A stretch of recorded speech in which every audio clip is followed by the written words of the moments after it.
నాకే ముందడుగు వేయడానికి మనసు రావడం లేదు. గతంలో జరిగిన విషయాలు నన్ను వెనక్కి లాగుతూ ఉంటే నేను ఏ నిర్ణయం తీసుకోలేకపోతున్నాను. గతంలో జరిగిన విషయాలంటే దేని గురించి మాట్లాడుతున్నారు? మీ అబ్బాయి రుద్ర విషయంలో నాకెందుకో పూర్తిగా నమ్మకం కుదరడం లేదు. ఈశ్వరిని భద్రంగా చూసుకుంటాడనే భరోసా కలగడం లేదు.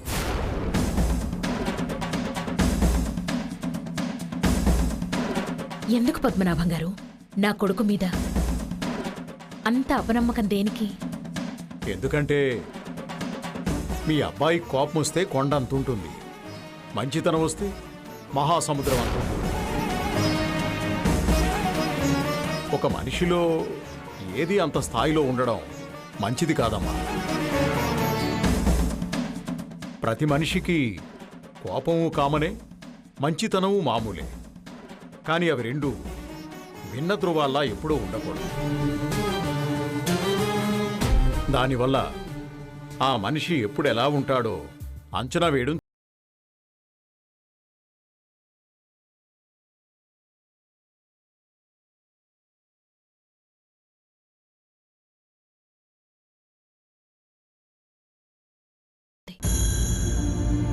అలాగే వాడి మంచితనానికి అర్థం ఉంటుంది. ఆ రెండు భావాలు తారస్థాయిలో ఉండుండొచ్చు, కాని వాటిలో నిజాయితీ ఉంటుంది. వాడి తల్లిగా నేనెప్పుడూ ఆ విషయంలో గర్వపడుతూనే ఉంటాను. రుద్ర మీ కొడుకు కాబట్టి అతను ఏది చేసినా మీకు బాగుంటుందమ్మా. కానీ పిల్లనిచ్చేవాళ్ళం మేం ఆలోచించడంలో తప్పులేదుగా.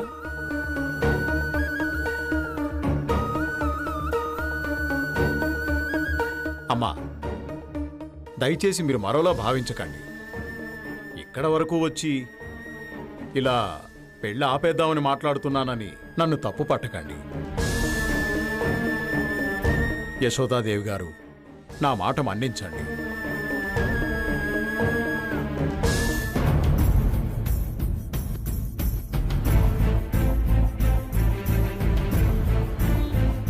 నాన్నా, నాకేదో బాగా డౌట్ కొడుతోంది. ఇప్పుడేమైందిరా? స్పెషల్గా మాట్లాడాలి, సీక్రెట్గా సంభాషించాలి అని తాతయ్య యశోదాదేవి గారిని తీసుకువెళ్లారు.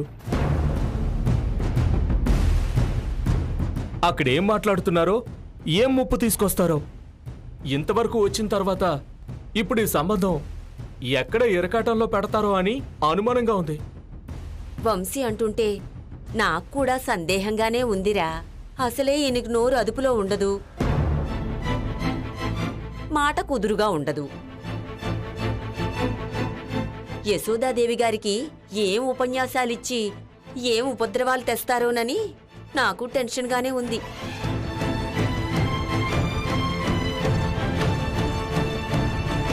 అమ్మా, ఒక్క నిమిషం.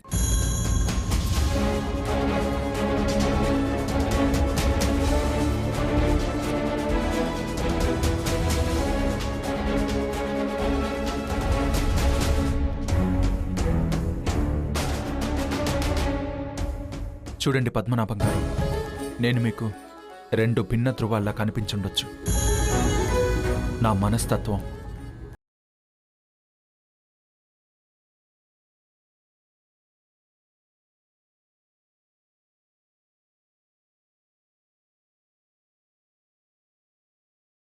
ఇవన్నీ ఎవరితో ఎలా ఉన్నా ఈశ్వరితో మాత్రం నా ప్రేమ ఈ ప్రపంచం అంతా ఉంటుంది.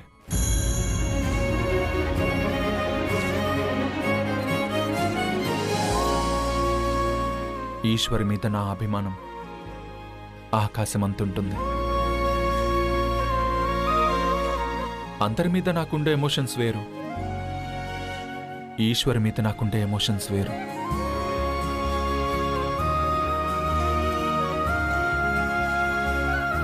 అందరితో నేనుండే విధానాన్ని, ఈశ్వరితో నేనుండే విధానాన్ని దయచేసి మీరు పోల్చకండి.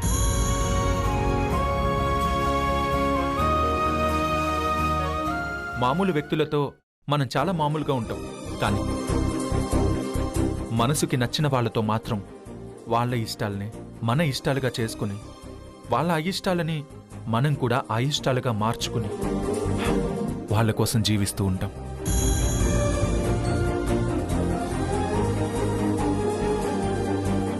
నేను కూడా ఈశ్వరి కోసం ఇకపై అలాగే బతకాలనుకుంటున్నాను.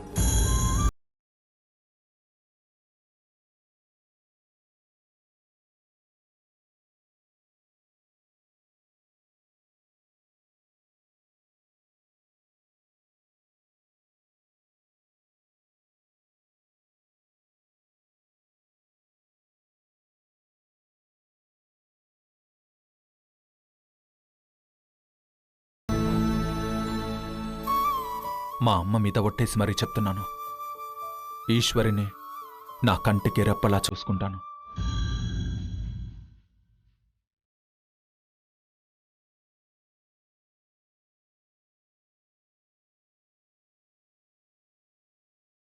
నా గుండెల్లో పెట్టుకుని దాచుకుంటాను.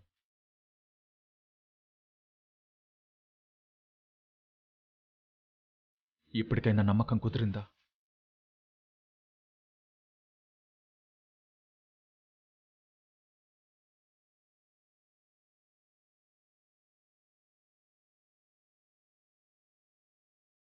నాన్న మీద ఒట్టేసి అబద్ధం చెప్పే కొడుకులున్నారేమో కానీ అమ్మ మీద ఒట్టేసి అబద్ధం చెప్పే కొడుకులుండరు. పదండి యశోదాదేవి గారు, పదండి, ముహూర్తాలు పెట్టుకుందాం.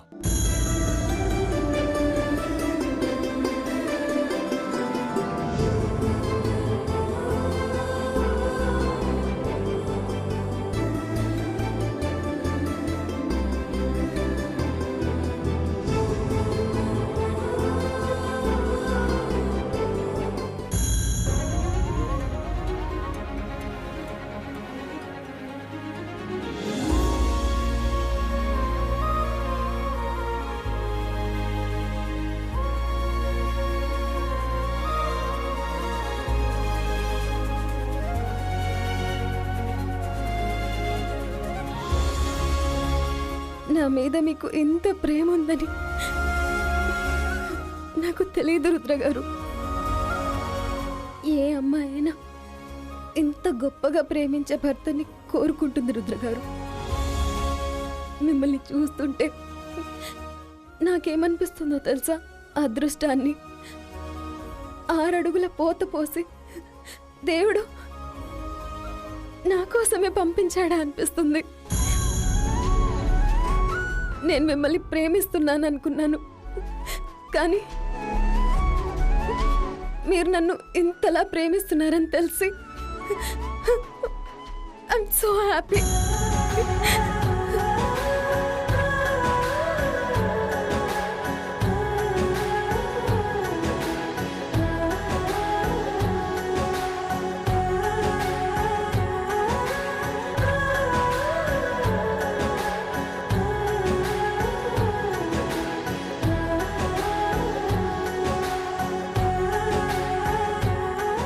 అమ్మా ఈశ్వరి, నీ మీద రుద్రకి ప్రేముంది, వాడి మీద నాకు నమ్మకం ఉంది.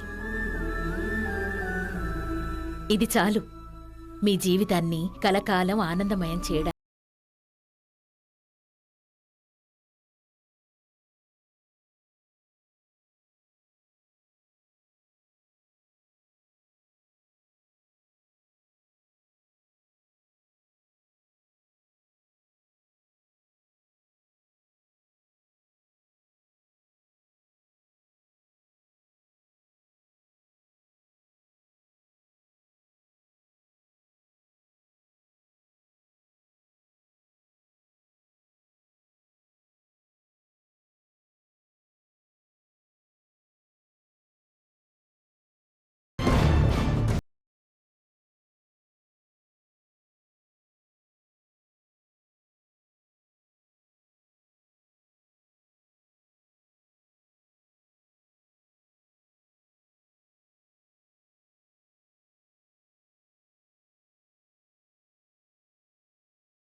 అంతా సవ్యంగా సజావుగా జరుగుతుంది, సరేనా?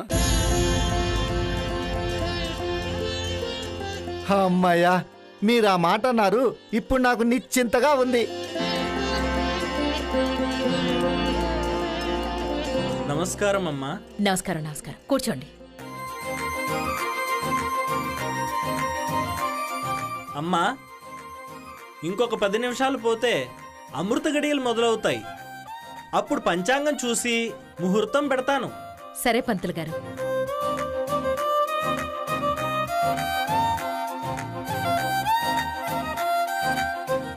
ఇంటిల్లిపాది కనిపిస్తున్నారు గాని ఇంటికి పెద్ద మాత్రం ఎక్కడ కనిపించడం లేదేంటి?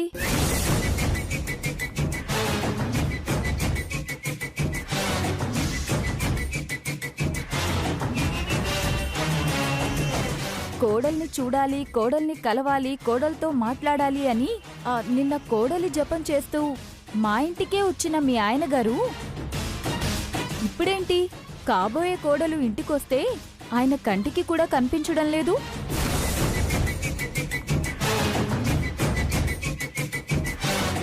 అది ఆయన పొరపాటున మీకు మీ వారికి పడదా ఏంటి?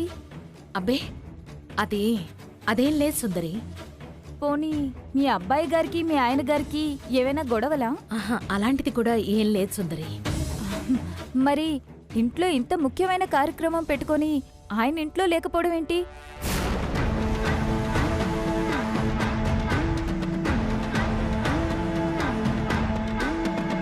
పొరపాటున మా దగ్గర మీరేమైనా దాస్తున్నారా?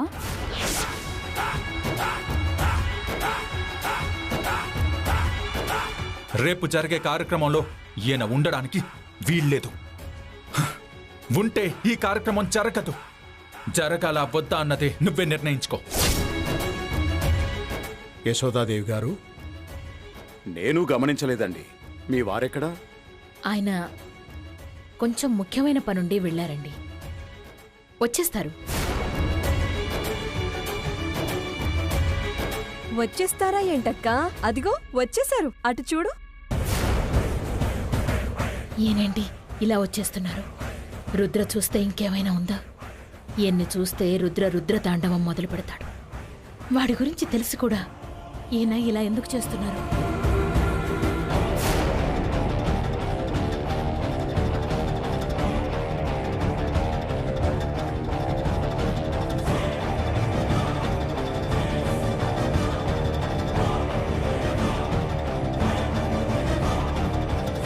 నమస్కారం పద్మనాభం గారు. నమస్కారం లక్కమాంబ గారు.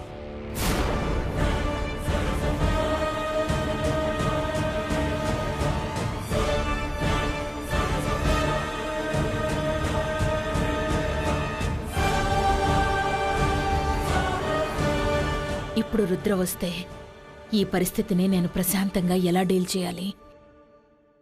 అక్కా, నువ్వేం కంగారు పడకు. చూసావా, వాళ్ళడిగిన ప్రశ్నలకి నువ్వు సమాధానం చెప్పలేకపోయావు.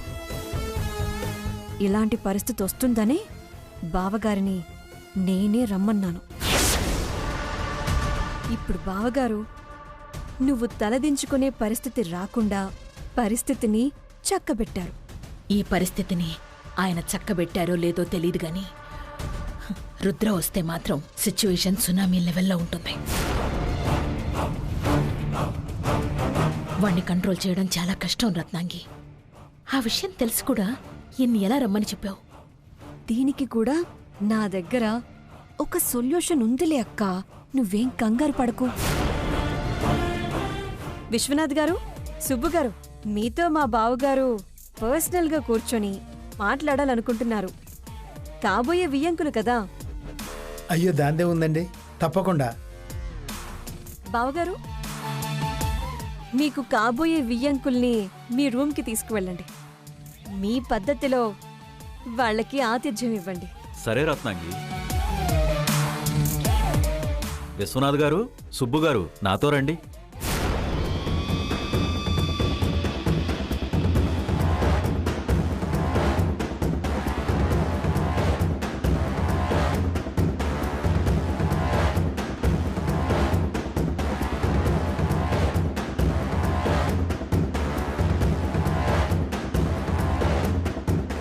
అక్క, వాళ్ళకేం కావాలో నేను చూసొస్తాను, సరేనా? రత్నాంగి, మీ బావగారిని అక్కడ ఏదో ఒక విధంగా ఎంగేజ్ చెయ్యి. రుద్ర చూస్తే ఏ క్షణంలోనైనా ఇక్కడ బీభత్సం సృష్టించొచ్చు, సరేనా? ఆ విషయం గురించి నాకొదిలేయక్క. బావగారిని నేను కరెక్ట్గా కంట్రోల్ చేస్తాను కదా. సరే సరే, కొంచెం జాగ్రత్త.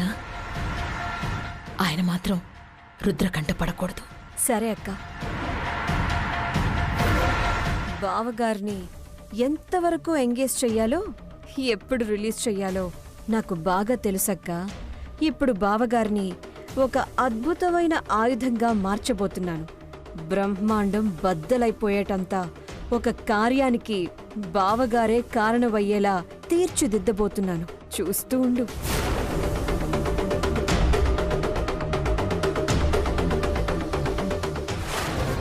రండి, కూర్చోండి. కూర్చోండి.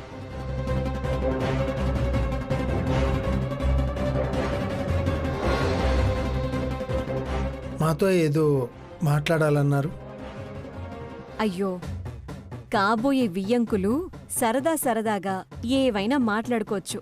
ముందు మీరు ఫ్రీగా కలిసిపోండి. అంతేనంటారా? అంతే బావగారు.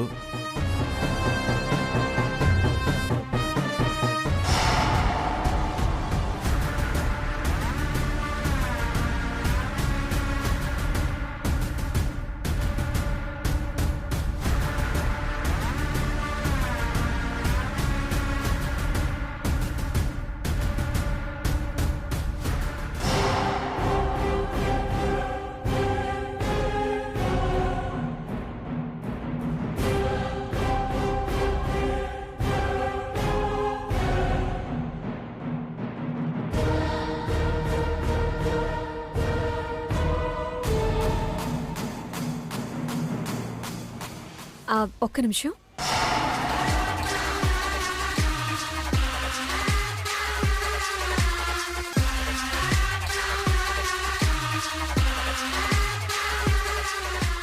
ఒట్టిగా కూర్చుని మాట్లాడుకునే కన్నా ఇలా గట్టిగా గ్లాసులు నింపుకొని మాట్లాడుకుంటే బావుంటుంది. అయ్యో, మాకంతగా అలవాటు లేదండి. అంతగా కాకపోయినా కొద్దిగా అయినా అలవాటు ఉండొచ్చు కదా. అంటే అది చూడండి విశ్వం గారు, రిచ్ మనుషులతో రిచ్ సంబంధం కలుపుకుంటున్నారు. అలవాట్లు కూడా అంతే రిచ్గా ఉండాలి కదా. రత్నాంగ్ చెప్పింది 100% కరెక్ట్. కానీ మీరెంత లేనివాళ్ళో నాకు తెలుసు. కానీ రేపు మీ అమ్మాయి మా అబ్బాయిని పెళ్లి చేసేసుకుంటే మీరు కూడా మాలాగా గొప్పోళ్ళైపోతారు కదా. అప్పుడు ఈక్వాలిటీ మెయింటైన్ చేయాలంటే ఇలా ఈక్వల్గా ఉండే అలవాట్లు ఇప్పటి నుంచే మొదలు పెట్టాలి. శుభవాని, అక్కడ ముహూర్తాలు పెట్టుకునే కార్యక్రమం జరుగుతుంటే ఇక్కడ ఇలాంటి కార్యక్రమం కరెక్టేనంటారా? చూడండి, మనం ఏది కరెక్ట్ అనుకుంటే అదే కరెక్ట్, ఏది రాంగ్ అనుకుంటే అది రాంగ్. త్వరలో వియ్యంకులం కాబోతున్నాం. వంకలు పెట్టకుండా గ్లాసులు పైకెత్తండి. తీసుకోండి, తీసుకోండి బావుగారు, తీసుకోండి, తీసుకోండి బావుగారు, పర్లేదు.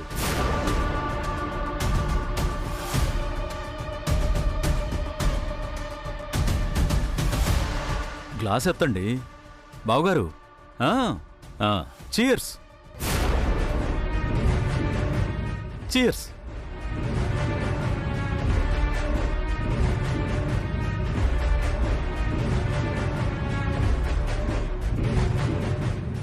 తాగండి తాగండి. మీరు తాగకుండా గ్లాసు కిందన పెడితే మా బావగారు మాత్రం చాలా హర్ట్ అవుతారు.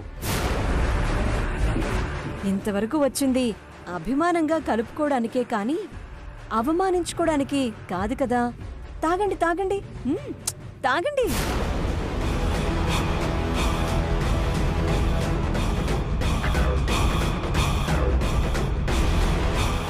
జరగబోయే బీభత్సానికి బీజాలు పడ్డాయి.